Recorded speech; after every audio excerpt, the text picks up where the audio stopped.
Videos देखने के लिए सब्सक्राइब करें जनसत्ता.com, बेल आइकन दबाकर पाएं लेटेस्ट नोटिफिकेशंस। हेलो फ्रेंड्स, मेरा नाम डॉक्टर अमरिंदर कुमार झा है और मैं कंसल्टेंट फिजिशियन इंटेंसिविस्ट हूँ। आज बात करते हैं कि वो कौन कौन से कंडीशन है जिसमें कि यूरिक एसिड का लेवल बढ़ जाता है शरीर में। यदि यूरिक एसिड का लेवल बढ़ जाता है तो क्या नुकसान हो सकते हैं और वो क्या क्या ट्रीटमेंट मॉड्यूल्स हैं जिस तरीके से कि हम अपने बॉडी से यूरिक एसिड का लेवल कम कर सकते हैं। यदि कोई पेशेंट वो दवाइयाँ खा रहे हैं जिससे कि यूरिक एसिड लेवल बढ़ सकता है, उन कंडीशंस में भी यूरिक एसिड लेवल बढ़ता है, जैसे कि डायूरेटिक्स, जैसे कि साइक्लोस्पोरिन। तो ऐसी मेडिकेशन से भी शरीर में यूरिक एसिड लेवल बढ़ जाता है। यदि वो खाना जिनमें कि प्यूरिन्स की मात्रा ज़्यादा हो उनका सेवन अधिक करने से, जैसे कि रेड मीट, ऑर्गेन मीट, बकरे का कलेजी। अब यदि ऑर्गेन मीट ज़्यादा लेते हैं या सी फूड या बीन्स, लेग्यूम्स जो लेते हैं, यदि उनका मात्रा बहुत अधिक लिया जाए तो शरीर में यूरिक एसिड लेवल बढ़ जाता है। अब यदि वो मेडिकल कंडीशंस कौन कौन से हैं जिन कंडीशंस में भी यूरिक एसिड लेवल बढ़ सकता है। यदि किसी को किडनी की डिजीज़ है तो ऐसे कंडीशंस में भी यूरिक एसिड का लेवल बढ़ जाता है। किसी को यदि हाइपोथायरॉयडिज्म है, जो भी मेटाबॉलिक सिंड्रोम से जो रिलेटेड डिजीज़ होते हैं, जैसे कि high blood pressure, diabetes, hyper cholesterolaemia, hypothyroidism, ऐसे सब मरीजों में जो यूरिक एसिड का लेवल है वो काफ़ी बढ़ सकता है। अब वो कौन कौन से कंडीशंस हैं जिसमें कि हमारे शरीर के जो सेल्स हैं उनमें से यूरिक एसिड लेवल का जो ब्रेकडाउन होने के बाद uric acid level uric body में कैसे बढ़ता है। यदि कोई पेशेंट्स कीमोथेरेपी पे हैं, रेडियोथेरेपी पे हैं, तो ऐसे में जो बॉडी सेल्स जो ब्रेकडाउन होते हैं उनसे भी यूरिक एसिड निकलता है। यदि शरीर में किसी भी tariके से किडनी की डिजीज़ हो जिससे कि जो यूरिक एसिड बॉडी से एक्सक्रीट नहीं हो पा रहा है तो भी यूरिक एसिड का लेवल बढ़ता है।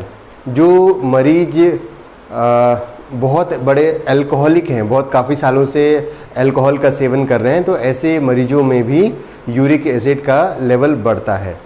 यदि यूरिक एसिड लेवल बढ़ गया तो क्या हो सकता है। यूरिक एसिड लेवल बढ़ गया तो जनरली 1/3 पेशेंट्स में कोई भी सिम्टम्स नहीं होते हैं। ज़रूरी नहीं है यदि यूरिक एसिड लेवल बढ़ा हुआ है फिर भी कोई सिम्टम्स नहीं होते, कोई नुकसान नहीं होता है। लेकिन बाकी के जो मरीज हैं उनमें किडनी स्टोन्स की शिकायत हो सकती है, उनमें गाउट जो एक समस्या बोलते हैं कि ये जो यूरिक एसिड के जो क्रिस्टल्स हैं जब एक जगह जमा हो जाते हैं तो जनरली वो जो जॉइंट्स का जो एरिया है उन एरिया में, अब मान लीजिए पैर का जो टो है, ग्रेट टो है, उसके पास उसके जो बेस है उसमें जमा हो जाते हैं, तो इन्हें गाउट कहते हैं। तो यूरिक एसिड लेवल बढ़ने से भी गाउट की समस्या बढ़ जाती है। यदि कोई पेशेंट्स को बहुत सालों से ये यूरिक एसिड लेवल बढ़ा हुआ है तो कंप्लीट उसको किडनी फेलियर भी हो सकता है। अब इसको डिटेक्ट करने के लिए ब्लड में जो यूरिक एसिड लेवल है उसको चेक करने से पता चलता है, और 24 आवर्स यूरिन में कितना यूरिक एसिड एक्सक्रीट हो रहा है उससे भी पता चलता है कि यूरिक एसिड लेवल शरीर में बढ़ा है कि नहीं। अब इसका ट्रीटमेंट मॉड्यूल क्या हो सकता है। तो ट्रीटमेंट में जो मोडालिटी है पहले की वो सब देखा जाए जिन चीज़ों से बढ़ सकता है।